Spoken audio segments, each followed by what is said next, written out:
예, 그 3년 전, 그러니까 이게 교회력이 이제 3년 주기로 돌아간다 그랬지 않습니까?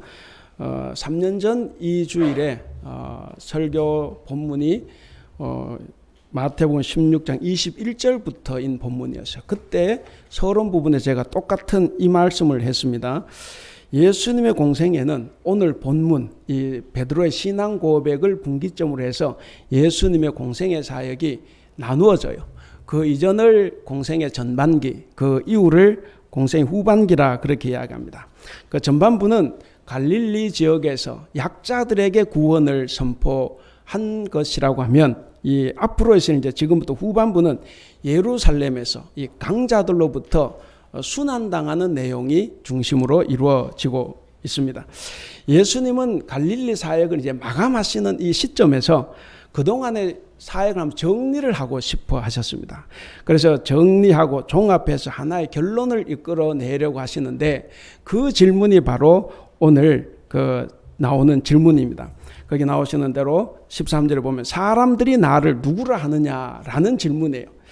자, 이렇게 질문을 던졌더니 제자들은 대단히 객관적인 보고를 예수님께 합니다. 어떤 사람은 세례 요한이라 그러고, 또 어떤 사람은 엘리야라 그러고, 또 어떤 사람들은 예레미야라 그러고, 또 다른 사람들은 그저 예언자 중에 한 사람이다, 이렇게 말을 한다고 이야기를 했습니다. 그러니까 무슨 이야기냐면, 이스라엘 백성들은 예수님께서 바로 그런 예언자들 중에 한 사람인데, 그 예언자, 3명의 예언자는 이스라엘 예언자를 대표하는 훌륭한 예언자들이에요. 그러면 백성들은 예수님을 칭찬하는 겁니다. 정말 훌륭한 분이라고 지금 이야기를 하는 거예요. 그래서 예수님을 정말 존경하고 경의를 표하는 그런 최고의 찬사를 보내고 있는데, 근데 예수님께서는 이런 찬사를 들으시면서도 별로 반응이 좋지 않습니다. 왜냐하면 예수님 관심 누구를 칭찬받는 데 있는 게 아니에요. 그거 별로 관심 없어요. 예수님 관심 뭐냐면 곧 이어나오는 두 번째 질문입니다. 그 두 번째 질문에서 예수님께서는 제자들에게 하죠. 15절을 보시면, 그러면 너희는 나를 누구라 하느냐 하는 거예요. 그러니까 백성들은 그렇다 치고 너희들은 3년 동안 나하고 같이 먹고 자고 내한테 배우고 같이 지내봤는데, 그럼 너희들은 도대체 나를 누구라고 생각하느냐, 이렇게 물으시는 겁니다. 제자들에게 하신 이 질문은 오늘 우리에게 똑같이 주어지는 질문이기도 합니다. 그러면 여러분들은 예수님을 누구라고 생각하십니까? 이 질문에 베드로는 이렇게 대답을 합니다. 16절 같이 읽겠습니다. 16절 시작. 시몬 베드로가 대답하여 이르되 주는 그리스도시요 살아계신 하나님의 아들이시니이다. 선생님은 그리스도십니다 하는 거예요. 주는 그리스도십니다. 근데 그 그리스도가 어떤 그리스도냐? 살아계신 하나님의 아들 그리스도다 하는 거죠. 그러니까 베드로는 예수님의 정체성을 정확하게 꿰뚫어보고 고백을 했습니다. 그래서 예수님께서 이런 신앙 고백을 들으시고 난 다음에 예수님께서는 이것은 사람이 가르쳐 준 것이 아니라 하늘에 계신 아버지께서 알려주셨기 때문에 네가 이 고백을 할 수 있다, 이렇게 말씀을 하십니다. 우리 17절 같이 한번 읽어보겠습니다. 시작. 예수께서 대답하여 이르시되 바요나 시모나 네가 복이 있도다. 이를 네게 알게 한 이는 혈육이 아니요 하늘에 계신 내 아버지시니라. 그러니까 이것을 알려주신 분은 사람이 아니라 하늘에 계신 내 아버지다, 이렇게 말씀을 하십니다. 사실이 그렇죠. 이거는 하나님께서 알려주신 거예요. 왜냐하면 베드로는 지금 이 신앙 고백을 할 만한 충분한 조건이 갖추어져 있지 않아요. 오늘 본문 뒤를 보시면 예수님께서 바로 사탄아 내 뒤로 물러가라, 이런 말씀도 하십니다. 그리고 베드로는 예수님 신문 받으실 때 예수님을 저주까지 하면서 모른다고 3번이나 부인했어요. 그리고 십자가에 못 박혀 돌아가실 때는 멀리 도망을 쳤습니다. 그러니까 제자로서는 철저히 실패한 사람입니다. 그러나 그렇다고 해서 이 신앙 고백이 의미가 없느냐 하는 것은 아닙니다. 만약에 이 고백을 자신의 의지, 자신의 생각대로 했다고 하면 이건 별로 의미 없어요. 왜? 그가 넘어졌기 때문에 별 의미가 없습니다.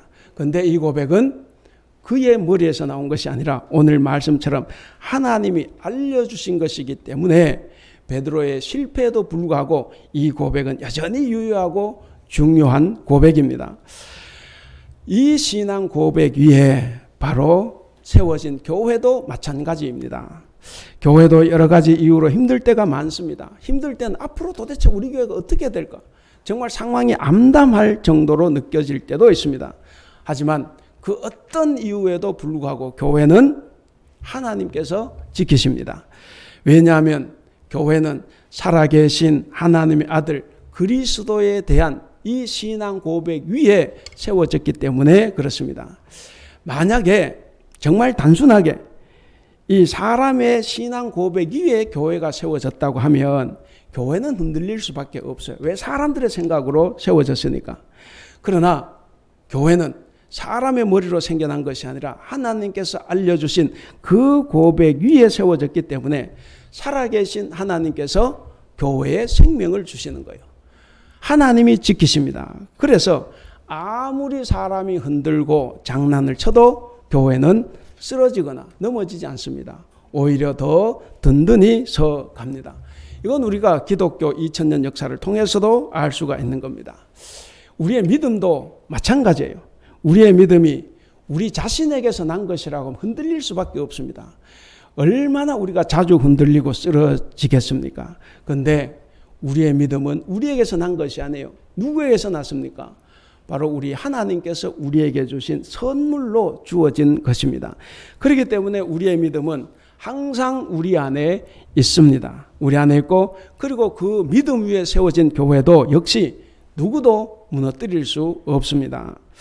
예수님은 베드로에게 하늘나라의 열쇠를 주겠다고 말씀을 하십니다. 19절에 보시면. 근데 이 열쇠는 베드로 개인에게 주신 것이 아니라 우리 18장에 가면 이제 또 교회 공동체 설교라는 부분이 나옵니다. 거기에 보면 교회에 주신 열쇠예요.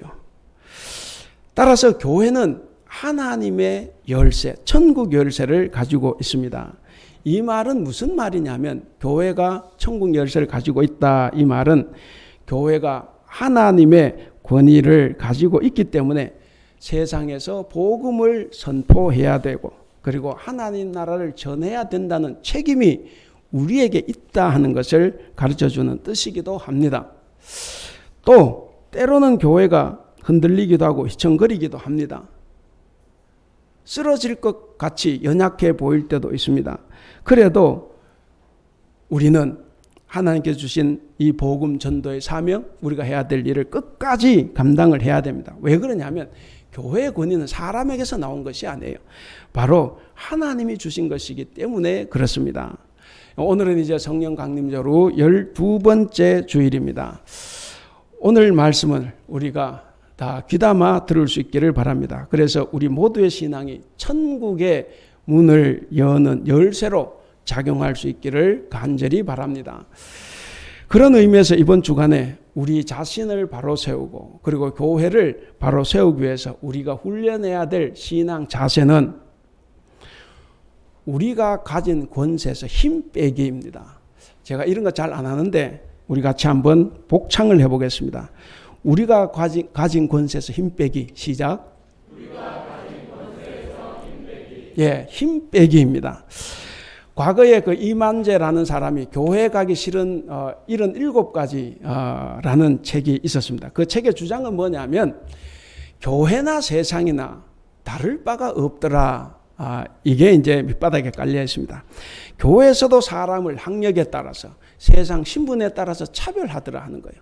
뭔가 잘난 사람이 오면 교회가 막 신경을 쓰는데 뭔가 못난 사람이 나오면 신경 자체를 쓰지 않는 거죠.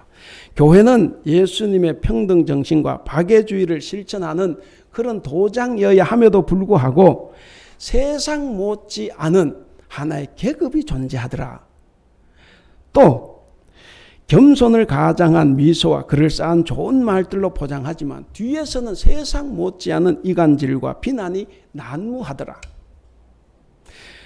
그리고 웬 공명심, 명령이 그렇게도 많은지 직분자들은 은근히 자기 이름을 내려하고 시기 질투하고 돈으로 사람을 평가하더라 라는 이야기예요. 그러니까 저자는 한마디로 예수님은 좋지만 교회는 싫다. 지금 코로나19 가운데서도 이런 게 많아요. 예수님 하나님은 좋은데 교회는 싫다는 겁니다. 이렇게 생각하는 사람들에게 이 저자는 성실하게 대답을 합니다. 여러분, 세상 사람들 우리에게 끊임없이 질문하는 게 있어요. 그리고 우리도 우리 자신에게 끊임없이 해야 되는 질문이 있습니다. 뭡니까?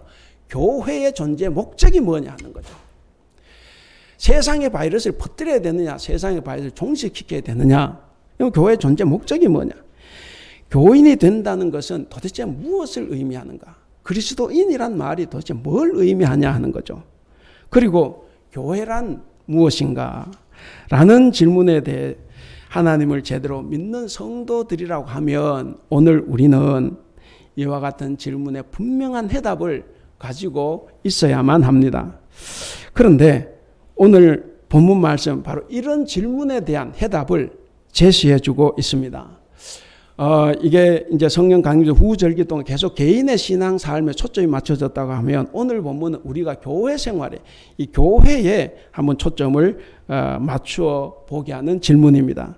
그래서 지금부터 하나씩 이 교회가 어떤 건가, 방금 이 질문들에 어떤 대답을 찾을 수 있을까, 본문 속에서 하나씩 찾아보면서 은혜를 나누고자 합니다. 자, 먼저 교회를 설립한 자도 주인도 예수 그리스도다 하는 거예요. 베드로가 16절에서 신앙 고백을 잘했죠. 굉장히 잘했습니다. 그 고백을 들은 예수님께서 이렇게 말씀하십니다. 18절 같이 읽겠습니다. 시작. 또 내가 네게 이르노니 너는 베드로라. 내가 이 반석 위에 내 교회를 세우리니 음부의 권세가 이기지 못하리라. 자, 이 말씀에서 내가 이 반석 위에 교회를 세우리라. 이 말씀에 우리가 이제 주목을 해 봐야 됩니다. 교회는 누가 세우셨습니까? 교회는 예수님, 주께서 세우셨습니다. 그렇기 때문에 교회의 주인은 예수 그리스도입니다. 그러니까 교회의 설립자도, 교회의 주인도 예수 그리스도이라는 것입니다. 그래서 교회는 어디까지나 그리스도의 교회예요. 그리고 그리스도의 소유입니다. 따라서 교회에서 일어나는 모든 영광은 그리스도께로 돌려야 됩니다. 사람이 가로챌 수 없는 거예요. 만약에 교회 안에서 사람이 칭찬받고 높임을 받는다고 하면 그것은 교회가 아닙니다. 교회 안에 어떤 사람이 들어오든 똑같이 우리가 대하고 똑같이 사랑을 전해야 됩니다. 좀 높은 양반이 들어온다고 더 신경 쓰고 그렇지 않은 사람이 온다고 냉대를 하거나 하면 안 된다 하는 거예요. 또 자기가 교회를 개척했다고 해서 마치 그 교회가 자기 것인 양 교회를 세습하는 것, 이것 역시 교회가 아닙니다. 사도 바울이 예수를 믿기 전에 교회를 엄청나게 박해했지 않습니까? 얼마나 열심히 있었으면 그 멀리 다메섹까지 가서 이제 예수님을 믿는 사람들을 이제 잡아들이려고 이제 가다가 예수님을 만납니다. 예수님 만났는데 그때 예수님 뭐라고 말씀하셨습니까?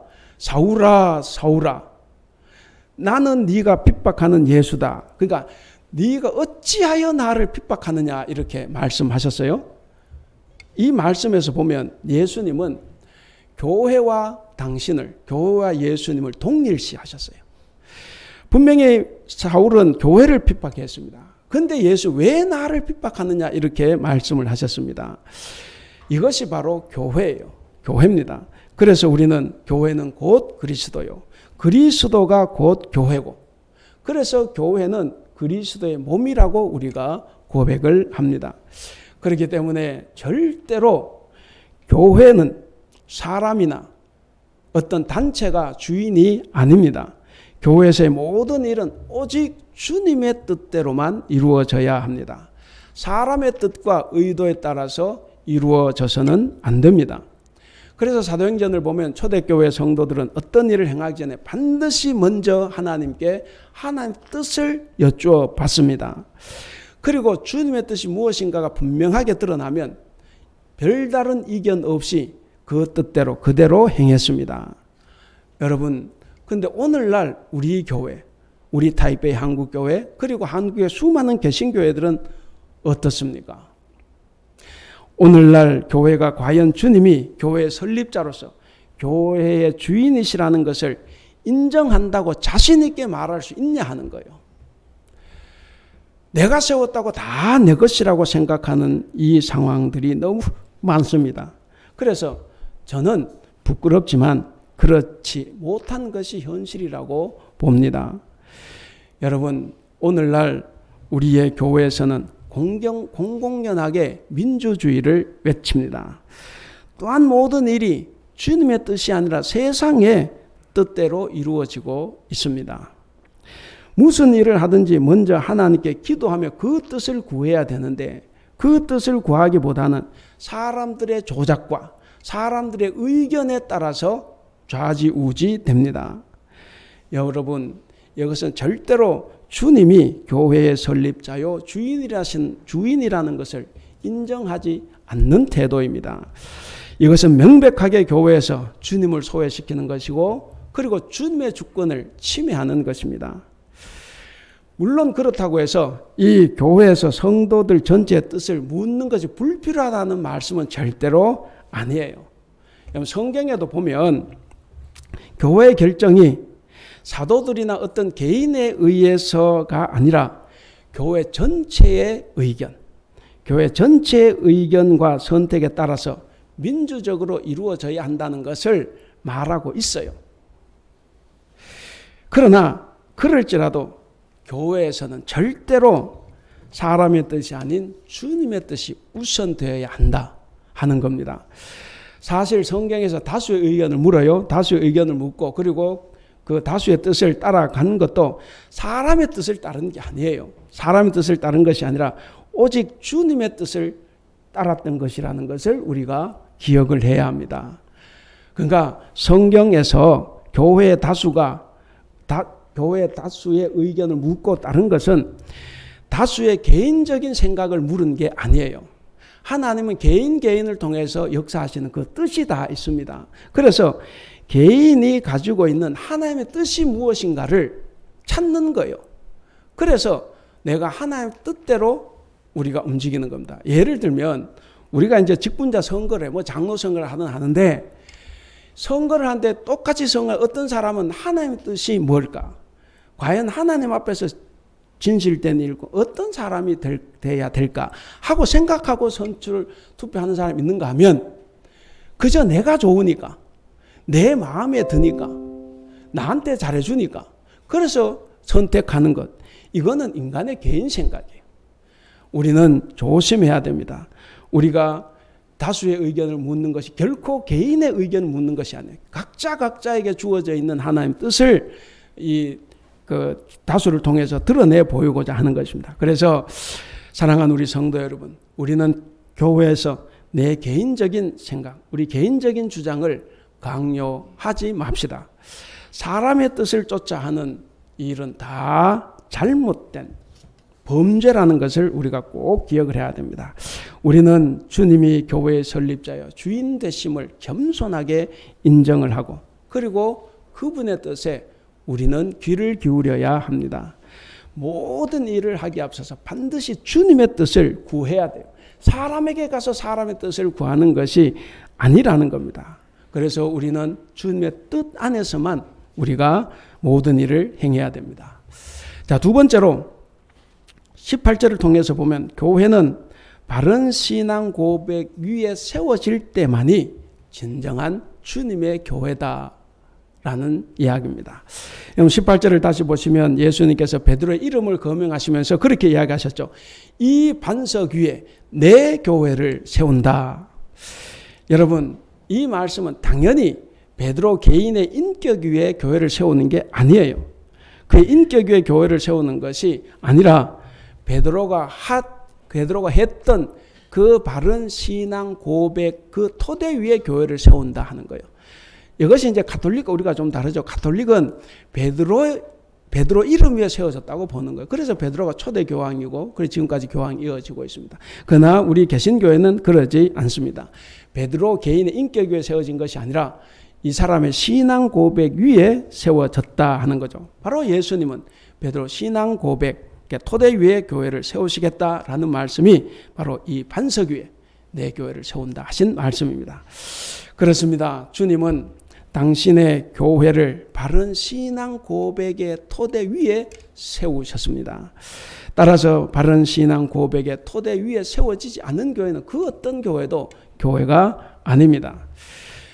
멀쩡하게 십자가가 세워져 있어요. 십자가가 세워져 있는 건물에 주님의 이름을 부르는 자들이 많이 모였다고 해도 그것을 교회라고 할 수 없는 거예요. 바른 신앙 고백이 있지 않고 사람의 생각만 존재한다고 하면 그것은 교회라고 할 수 없습니다. 비록 외형, 겉모습으로 봤을 때는 성도처럼 보이는 사람이 모였다고 할지라도 거기에 모인 사람들에게 바른 신앙 고백이 없다면 절대 교회가 아닙니다. 아무리 우리가 울며 불며 기도하고 찬양하고 한다고 해도 거기에 이 신앙 고백이 빠지면 교회가 아닙니다. 여러분, 교회는 오직 진리를 진심으로 믿고 그리고 그 진리를 온전히 고백하는 성도들의 공동체입니다. 비록 건물이 없고 또 체계적인 조직이 없다고 해도 그 고백이 있으면 그것은 참다운 교회입니다. 우리가 꼭 기억을 합니다. 그런데 오늘날 많은 성도들은 이처럼 교회의 토대요 핵심인 이 바른 신앙을 경시할 때가 많습니다. 입술로는 다 바른 신앙을 고백합니다. 그리고 바른 신앙을 고백해야 된다고 말도 하고 또 그 중요성도 가치도 다 인정을 합니다. 그런데 실제로는 교회가 고백하고 있는 그 신앙의 고백 내용조차 알지 못하고 있는 것도 또 현실이기도 합니다. 또 현실은 고백을 한다고 해서 제대로 된 고백이 아니라 그것이 제대로 된 고백이 되기 위해서는 그 고백대로 살아가는 거예요. 그 삶이 빠지면 입술로만 하는 고백인 겁니다. 여러분, 오늘날 이런 것을 보면 교회 안에서 이단적이고 비신앙적인 일들이 공공연하게 벌어지는 것이 왜 그런가 하는 것을 알 수가 있어요. 오늘날 우리 한국 기독교회를 보세요. 아까도 말씀드렸습니다. 우리 교단에서 4만 4천 명이 빠졌다고 하면 수십만 명이 계속 빠지는 거예요. 왜 교회를 떠납니까? 하나님은 좋은데 예수님 좋은데 교회가 싫다는 거죠. 바로 신앙 고백이 잘못된 사람들. 그래서 비신앙적이고 이 이단적인 일들을 하고 있는 것 때문에 교회가 점점 어려워지는 겁니다. 결국 세상 사람들이 볼 때는 저 정광훈이나 권상덕이나 다 똑같은 목사예요. 파면된 목사라고 세상 사람들 생각하지 않습니다. 우리 그리스도인들 가운데서 그가 면직된 목사라고 생각하는 사람 거의 없어요. 그렇기 때문에 우리가 늘 조심하고 긴장을 해야 됩니다. 사랑하는 우리 성도 여러분, 그렇기 때문에 우리는 이제 교회 안에서 바른 신앙 고백을 속히 회복해야만 합니다. 교회가 교회되기 위해서는 먼저 예수님은 그리스도십니다 라는 고백이 분명해야 합니다. 그리스도는 어떤 분입니까? 바로 살아계신 하나님의 아들 그리스도이십니다. 그래서 이 바른 신앙 고백은 또한 하나님께 충성서약을 하는 것과 같은 거예요. 그래서 이런 신앙 고백을 한다고 하면 뭡니까? 이제부터는 내가 목숨을 바쳐서 주님께 헌신하겠습니다. 예수님은 나의 주인이십니다. 예수님이야말로 나의 하나님이십니다. 그래서 예수님 뜻대로 내가 살겠습니다. 여러분, 나는 그리스도인입니다. 나는 그리스도를 믿습니다. 이 말이 뭔 말입니까? 제가 전에 한번 말씀드렸는데 나는 믿는다. 나는 그리스도인. 이 말은 뭔 말이냐면 나는 그리스도의 가르침대로 살아가고 있습니다 하는 거예요. 이 믿습니다 말은 그 가르침대로 살아갑니다 하는 겁니다. 살아가지 못하면 믿는 게 아니에요. 바로 이것이 우리의 신앙 고백입니다. 이렇게 바른 신앙 고백을 회복하는 것이야말로 교회를 교회답게 하는 첩경임을 꼭 기억하시기를 바랍니다. 이제 세 번째 마지막입니다. 19절 말씀을 통해서 성도에게는 메고 푸는 권세가 있어요. 우리 19절 같이 한번 읽어볼까요? 19절 시작. 내가 천국 열쇠를 네게 주리니 내가 땅에서 무엇이든지 매면 하늘에서도 매일 것이요 내가 땅에서 무엇이든지 풀면 하늘에서도 풀리리라. 예. 자, 여기 보면 내가 천국 열쇠를 네게 준다. 그래서 그 열쇠를 가지고 죽음의 문을 닫기도 하고 하늘의 문을 열기도 합니다. 이게 천국 열쇠예요. 그러니까 천국 열쇠는 죽음의 문, 음부의 문을 닫기도 하고 하늘나라의 문을 열기도 하는 수단입니다.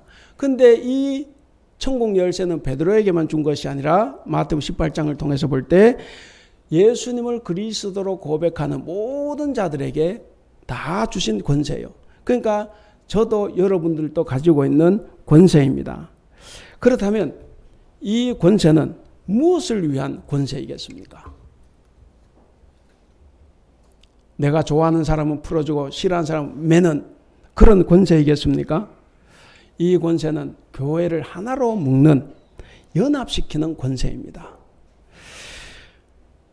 거기 보시면 메고 푼다라고 했는데 이 메고 푼다는 말은 교회를 연합시켜야 되는 근본적인 이유를 말하고 있는 것이에요.